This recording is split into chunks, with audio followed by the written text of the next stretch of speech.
উত্তরাধিকার সম্পত্তি ভাগাভাগি করার ঝামেলা দূর করার নতুন উপায়। সম্পত্তি নয়, অটুট থাকুক ভালোবাসা। নতুন ডিজিটাল প্রযুক্তিতে এখন উত্তরাধিকার বন্টন হবে মুহূর্তেই, একদম নিখুঁত আর ঝামেলাহীন। ভাই বোনের অটুট বাঁধন থাকবে অমলিন।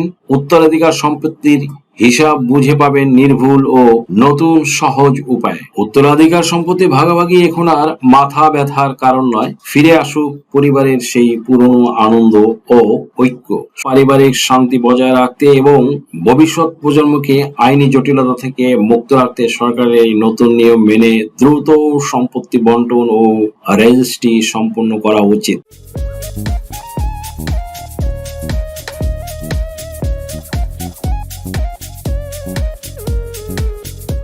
সুপ্রিয় দর্শক মন্ডলী, আসসালামু আলাইকুম। দেশ এবং দেশের বাহিরে যে যেখান থেকে শুনছেন, আশা করি ভালো আছেন, সুস্থ আছেন, নিরাপদে আছেন। আমি advocate Mohammad Belayet Hossain, Bangladesh supreme court. Viewers, আজকে দুর্দান্ত একটি টপিক নিয়ে আপনাদের সামনে হাজির হয়েছি। সুপ্রিয় দর্শক মন্ডলী, বাংলাদেশে জমির মালিক হওয়া সহজ হলেও উত্তরাধিকার বা ওয়ারিশ সম্পত্তি ভাগাভাগি করা অত্যন্ত জটিল। অনেক সময় ওয়ারিশদের মধ্যে ঐক্যের অভাবে সম্পত্তি বন্টন হয় না, যা থেকে বাটোয়ারা মামলা, পারিবারিক কলহ, এমনকি খুনের মতো ঘটনাও ঘটে। কিছুদিন আগে ইতালি প্রবাসী দুই ভাইয়ের এই সম্পত্তি নিয়ে ক্রন্দনের কালে এক ভাই আরেক ভাইকে হত্যা করার ঘটনা তো সবারই জানা। এখন বোঝার জন্য একটি উদাহরণ দিচ্ছি।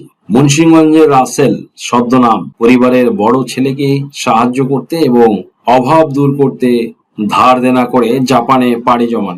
সেখানে একটি অটোমোবাইল পার্টস কারখানায় হাড় ভাঙা খাটুনি খেটে প্রতি মাসে বড় অঙ্কের টাকা দেশে পাঠাতেন। আর রাসেলের অগাধ বিশ্বাস ছিল তার বড় ভাই রফিকের উপর।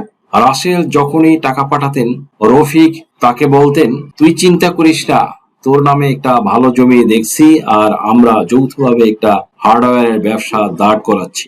রাসেল সরল বিশ্বাসে সব টাকা রফিকের ব্যক্তিগত অ্যাকাউন্টে পাঠাতেন। দীর্ঘ 5 বছরে রাসেল প্রায় 80 লক্ষ টাকা পাঠান। 2024 সালে রাসেল ছুটিতে দেশে ফেরেন। তিনি যখন জমি রেজিস্ট্রি এবং ব্যবসার কাগজপত্র দেখতে চান, তখনই আসল রূপ বেরিয়ে আসে। রাসেল আবিষ্কার করেন যে জমিটি কেনা হয়েছে সেটি রাসেলের নামে নয়, বরং সম্পূর্ণই রফিকের নামে এবং রফিকের স্ত্রীর নামে। ব্যবসার লাইসেন্স ও মালিকানা রাসেলের কোনো নাম নেই। রফিক দাবি করেন রাসেল যে টাকা পাঠিয়েছিল তা দিয়ে নাকি পরিবারের ঋণ শোধ হয়েছে এবং রাসেল ছোটবেলা থেকে যা খরচ করেছে তা উসুল করা হয়েছে।